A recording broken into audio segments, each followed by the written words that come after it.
वैष्णवे नमः।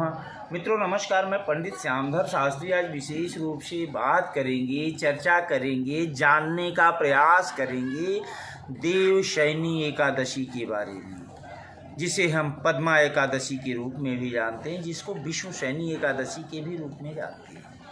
क्योंकि जैसा हम जानते हैं कालचक्र अपने गति से द्वित गति से कार्य को करता है, यानी प्रकृति अपने हिसाब से चलता रहता है। लेकिन हमारे हिंदू मान्यताओं में, हमारे हिंदू परंपराओं में समय समय पर पूजन का, धार्मिक अनुष्ठान का विधान है और समय समय पर एक परिवर्तन होते रहे हैं। तो आज हम बात करते हैं देवशयनी एकादशी के बारे में कि भगवान विष्णु चतुर्मास यानी 4 महीने के लिए योग निद्रा में चले जाते हैं। सबसे पहले जानते हैं एकादशी कब है। एकादशी 19 जुलाई 2021 को रात्रि में 6:47 पर प्रारंभ हो जाएगा, जो 20 जुलाई 2021 दिन मंगलवार को 4:48 तक रहेगा। चूँकि उदया तिथि में मंगलवार यानी 20 जुलाई 2021 को पड़ रहा है सायं 4:48 तक, तो 20 जुलाई 2021 को एकादशी व्रत मनाया जाएगा। एकादशी व्रत हम मनाएंगे। अब बात करते हैं इसके विधान के बारे में। सबसे पहले हम जानते हैं कि प्रत्येक वर्ष 24 एकादशी पड़ता है। मलमास और अधिक मास होने के कारण 26 एकादशी हो जाता है। क्योंकि समस्त एकादशी का अपना अलग अलग महत्व है। सारी एकादशी बड़ी ही महत्वपूर्ण है मनुष्य के जीवन को संतुलित करने के लिए, किंतु देवशयनी एकादशी और देव उठनी एकादशी अति महत्वपूर्ण होता है, क्योंकि भगवान विष्णु पालन करता इस समय योग निद्रा में जाते हैं। तो ये कब से कब तक है, इस पर हम बात करते हैं। आषाढ़ शुक्ल पक्ष एकादशी से लेकर के कार्तिक शुक्ल पक्ष एकादशी तक भगवान विष्णु योग निद्रा में जाते हैं, यानी पाताल लोक में जाते हैं। हमारे पौराणिक मान्यता के अनुसार, पुराण के अनुसार, वामन अवतार में जब भगवान विष्णु ने राजा बलि का सब कुछ ले लिया, तो राजा बलि को इन्होंने वरदान मांगने के लिए कहा। तो राजा बलि के वरदान स्वरूप के 4 महीने तक योग निद्रा में पाताल लोक भी निवास करते हैं। दूसरे मान्यता के अनुसार राजा मानधाता, जो अति तेजस्वी, अति पराक्रमी, अधिक उदार और प्रजापालक राजा थे, राजा मानधाता के शासनकाल में 3 वर्षों तक अकाल पड़ा। उस अकाल के फलस्वरूप प्रजा त्राहिमाम करने लगी, आर्थिक स्थितियां खराब हो गई, राजा काफ़ी परेशान हुए, कई ऋषि मुनियों के पास गए, कोई हल नहीं निकला। तो ब्रह्मा जी के पुत्र अंगिरा का आश्रम दिखा, वहाँ वो गए तो तेज से चारों दिशाएं, 10 दिशाएं प्रकाशित हो रही थी। तो अंगिरा से उन्होंने प्रश्न किया कि हे महाराज, हमारे राज्य में अकाल पड़ा है, मैं बहुत परेशान हूँ।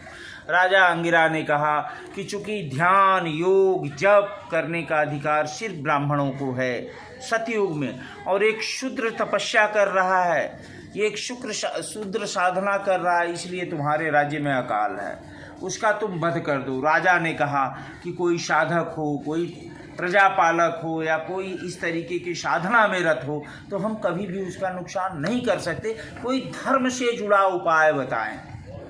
तो ऋषि अंगिरा ने देवशयनी एकादशी के बारे में राजा मानधाता को बताया कि आप एकादशी का व्रत करो विधि विधान के साथ, प्रजा के साथ, तो तुम्हारे यहाँ दुर्भिक्ष खत्म हो जाएगा। मानधाता ने यज्ञ किया, पूजन किया और व्रत किया। उसके प्रभाव से उसके यहाँ दुर्भिक्ष अकाल समाप्त हो गया और बारिश हुई और सारी जनता खुशी से झूम उठे, खुशियाँ पुनः वापस आ गई।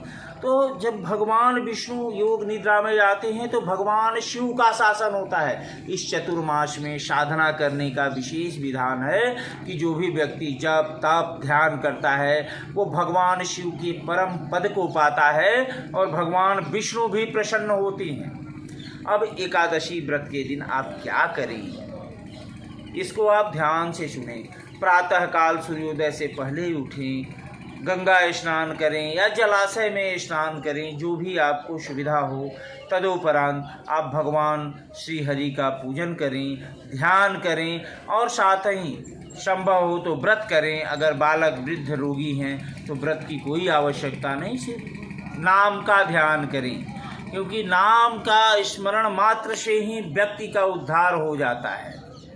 तो भगवान विष्णु का आज के दिन अगर आप पूजन करते हैं, ध्यान करते हैं, तो आपके समस्त कष्ट समाप्त हो जाएंगे, सुख वैभव धन्य धान्य से आप संपन्न हो जाएंगे और इस लोक में आप सुख भोग करके वैकुंठ लोक को प्राप्त होंगे, इसमें कहीं कोई संदेह नहीं। इसलिए भगवान श्री हरि का आज के दिन एकादशी व्रत आप अवश्य करें, यथासंभव यथाविधि से, जो भी आपका श्रद्धा हो उस तरीके से आप कर सकते हैं।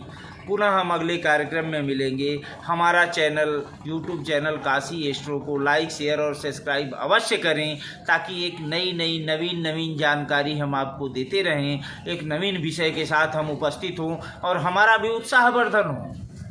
क्योंकि जितने लोग लाइक शेयर सब्सक्राइब करते हैं, जितनी जगह बातें जाएंगी, समाज में धर्म के प्रति एक रुचि बढ़ेगी और धर्म के सही और सटीक जानकारी को आप प्राप्त कर पाएंगे। इसलिए हमारे चैनल को लाइक शेयर और सब्सक्राइब अवश्य करें।